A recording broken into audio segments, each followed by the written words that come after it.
একজন অপরিচিত মহিলা আমার সোনা বাবাকে এত আদর করবে ভাবতেও পারিনি। মহিলাটি আমার সোনা বাবাকে কুলে নিয়ে একেবারে কান্না করে দিছে আর পাপ্পা দেওয়া শুরু করছে। আর সোনা বাবা তো ওই মহিলার কুলে গিয়ে আর আসবেই না, এরকম একটা অবস্থা। আমরা মূলত গেছিলাম বিকালে বাবুকে নিয়ে একটু হাঁটতে, আর নিচে গেলে এই ছেলেটা আমার সোনা বাবাকে কুলে নিয়ে হাঁটবে। ও আমার সোনা বাবাকে অনেক আদর করে। ওর নাম হচ্ছে আব্দুল করিম, সবাই ওর জন্য একটু দোয়া করে দিবেন। আর হাঁটতে গিয়ে বাবুর জন্য একটি সুন্দর জিনিস কিনে আনছি, যেটা বাবুর অনেক প্রয়োজনীয়, যদিও এখনো বাবু এটা ব্যবহার করা শিখেনি। অনেকে হয়তো বলবেন এটা আবার দেখানোর কি আছে।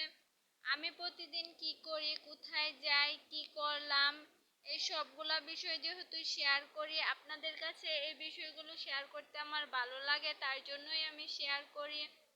আর এই তো বাবুর জন্য এই যে এই জিনিসটা কিনে ছোটবেলা থেকে বাবুকে এইসব অভ্যাস করিয়ে রাখলে তাহলে আর তেমন কোনো কষ্ট হয় না মাদের। এই জন্যই বাবুর জন্য টয়লেট কিনে আনা। আর একটি ফার্নেল খুঁজছিলাম অনেকদিন ধরেই, দোকানে গিয়ে দেখি এই ফার্নেলটা, তার জন্য ফার্নেলটাও নিয়ে নিলাম। ফার্নেল দিয়ে পানি বোতলে ভরলে পানি অপচয় কম হয়, আর আমরা যেহেতু পানি কিনে এনে খাই তার জন্য ফার্নেলটা আমাদের অনেক প্রয়োজন ছিল। আর বাবুর টয়লেট কিনে আনতে গিয়ে টয়লেটের যে সামনের অংশ হাঁসের মাথার মতন, এই অংশটুকু লাগাতে গিয়ে তিনজনের তো একেবারে নাজেহাল অবস্থা হয়ে গেছে। কেউ ভালো করে লাগাতে পারছিল না, তারপর একজন এসে লাগিয়ে দিয়েছে।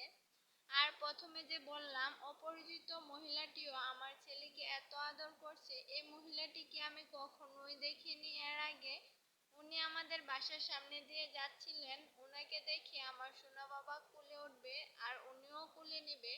তার জন্যই বলছি, একজন অপরিচিত মানুষ কিভাবে এত আদর করতে পারে, ওনাকে না দেখলে তো বুঝতামই না। আর আমার সোনা বাবা তো ভাবছে এটা ওর একটা নতুন খেলনা। বাসায় আসার পর আপনাদের ভাইয়া এখানে আমের ভর্তা করছে, আর বিশ্বাস করেন এই আমের ভর্তাটা খেতে কিন্তু অনেক মজা হয়েছিল। আর এখানে কিছু বাজার নিয়ে আসছে, বাবুর দুধও শেষ হয়ে গেছিল। আর এই তো আপনাদের ভাইয়াকে বলছিলাম আমার জন্য একটা মিষ্টি যোদ্ধা দিয়ে পান নিয়ে আসো, আর উনি পান নিয়ে আসছে। আর ধন্যবাদ সবাইকে আমার এই ভিডিওটি দেখার জন্য। আল্লাহ হাফেজ।